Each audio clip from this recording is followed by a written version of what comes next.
you guys, it's Britt. Tonight we're here to talk about this article. I was sent this from one of my subscribers, excuse me, and it is a few months old. It came out in March of this year, but this is such a good article, and honestly, it confirms a lot of the things that I have mentioned in previous videos when it comes to the conversation around these kids that are growing up on social media and kind of what could happen in the future. What is this going to mean for some of these parent-child relationships and some of the possible and probable fractures that are going to happen to those bonds, because these parents are putting their kids out there, monetizing it, and we know how the rest of the story goes. But we're going to go over this and I will give you guys my thoughts. So if you're interested, please keep watching.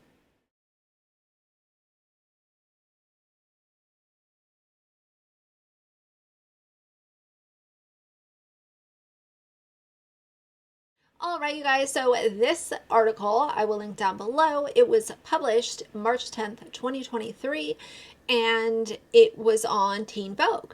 So there's a lot of really good points in this article. So let's just start at the top. The title of the article is Influencer Parents and the Kids Who Had Their Childhood Made into Content. It starts and says, search Claire's name online, and this is some of what you will find. Photos of her as a child, merchandise with her face on it available for sale, and a YouTube channel with millions of subscribers and hundreds of videos featuring Claire and members of her family. In the videos, Claire grows from a toddler to a teenager. On Instagram, fans comment they miss videos from the old days. In public, people sometimes recognize her and ask for photos.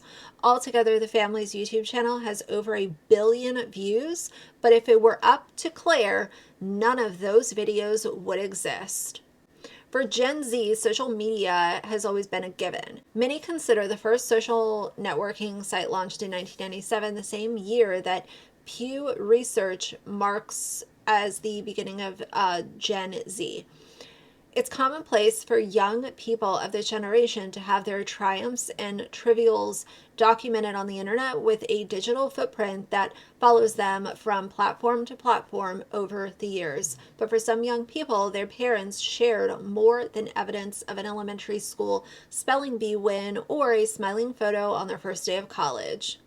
Instead, the intimate details of their lives, from videos of them crying as children to footage of parents disciplining them, and shared and sometimes monetized without their explicit consent. And obviously, I've had the conversation many times before regarding trying to get consent from a young child.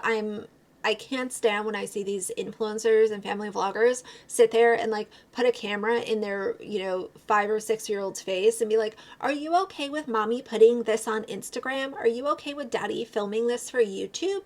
And the kid says yes, and they take that as some kind of validation that the kid is okay with everything. It's throw it in the trash bin. The article continues and says Claire, whose name has been changed to protect her privacy, has never known a life that doesn't include a camera being pointed in her direction.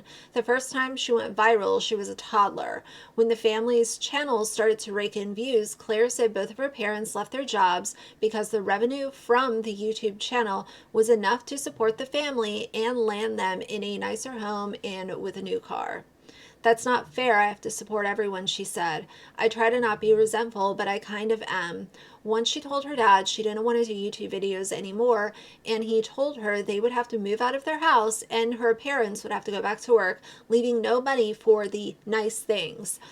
I cannot stand this. I could not even fathom putting that kind of guilt and responsibility on the shoulders of your child. Okay, so what? So what if you have to move to a not such a nice house? And what if you have to go back to work? So what? So what if you have to go get a job?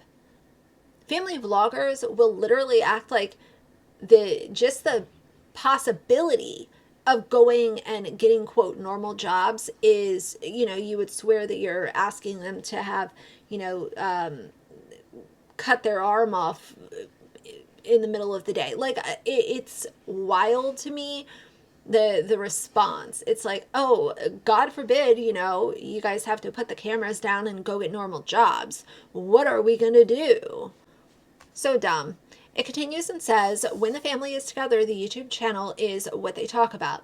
Claire says her father has told her he may be her father, but he's also her boss. It's a lot of pressure, she said. When Claire turns 18 and she can move out on her own, she's considering going no contact with her parents. Once she doesn't live with them anymore, she plans to speak out publicly and about being the star of a YouTube channel. She will even use her real name. Claire wants people to know her childhood was overshadowed by social media stardom that she did not choose. And she wants her parents to know nothing they do now is going to take back years of work that I had to put in. I talked a lot about the broken bonds that will most likely happen with a lot of these families. But broken bonds and going full no contact are obviously not the same thing. And it's a really sad reality. But I do think that it's going to be somewhat common for some of these family vlogging kids. Though Claire's parents tell her they're saving part of the money for her college, she doesn't know how much, and there is no law protecting the earnings of children who are influencers. I'll link another video down below regarding the COOGAN law and what the difference is between child actors and YouTube kids and children of influencers, because that's kind of a common argument, like, oh, why don't you talk about child actors? Why don't you pick apart child actors' parents?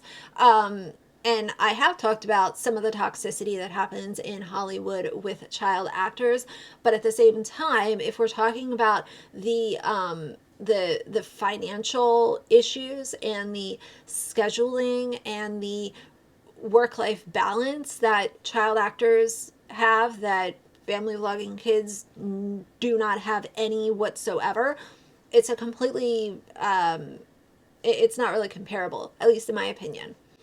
It continues and says the lack of child labor laws for child influencers is an example of the law lagging behind the culture. Activists and lawmakers are pushing for protections for the privacy and earnings of children of influencers in states like Washington, where a proposed bill that is currently stalled in the Washington State House would ensure similar protections that California's COOGAN law gives child actors. Under the COOGAN law, 15% of minors' earnings must be set aside by the employer in a blocked trust, but there are no similar protections for child influencers. And I've also made a video on that bill, that proposed bill as well. And I hope, of course, anytime this happens in like one state, I want it to be nationwide. I want every state to participate, especially when it's in the best interest of children. The last part of this article that I'm going to focus on is regarding this TikToker. Her name is Cam, and I have seen her page on TikTok. I think I might follow her. I can't remember. It says here that Cam, 24, goes by Soft Scorpio on TikTok, shares videos on the need for protection to her 160,000 followers, which I'm sure by now she has many, many more than that. As a child, Cam says their mother posted personal information about them to around 10,000 Facebook followers. Once, when Cam was 12, they said they got home from riding bikes and got a message from a man who informed them they had seen them out with their friend. Cam started experiencing anxiety at the thought of leaving the house. What if someone else saw them who knew them from their mom's Facebook page? To Cam, nothing seemed to be off limits. It's easier to tell you what my mom didn't post, she said. It got to the point where Cam didn't want to tell their mom anything about their life because they knew it would be turned into content, which is so typical. When they met new people, they wondered if they had looked online at their entire life history. In high school, kids would text them embarrassing photos from their mom's Facebook page. They no longer go by their legal name because they don't want people to be able to track their digital footprint. They recently testified in favor of that Washington bill that I mentioned a minute ago. Obviously, people like Cam are extremely important to this conversation because these people have lived through it. They have lived through possibly having to go to the extreme of changing your name. Could you imagine, you grow up with the name that you were given at birth, and that's your name, and you have been called that name your entire life. But because of decisions that your parents made as an adult, you have to come up with a completely different name, all so that people don't know that you were that kid of that family vlogging channel where your parents posted your most traumatizing, embarrassing, and private moments from your childhood, so that they could sit at home and collect the paychecks.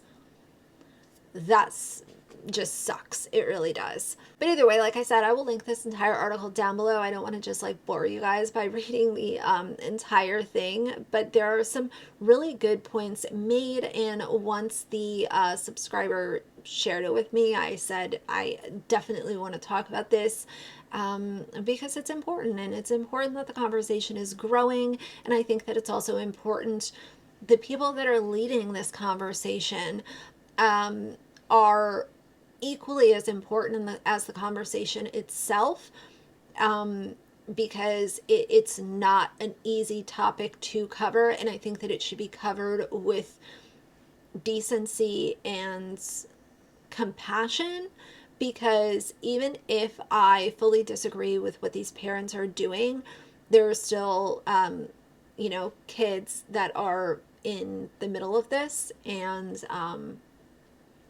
that matters. So that's going to be it for tonight. If you like the video, please leave a like and a comment. And if you'd like to see more from me in the future, please subscribe. I'll see you guys soon. Bye.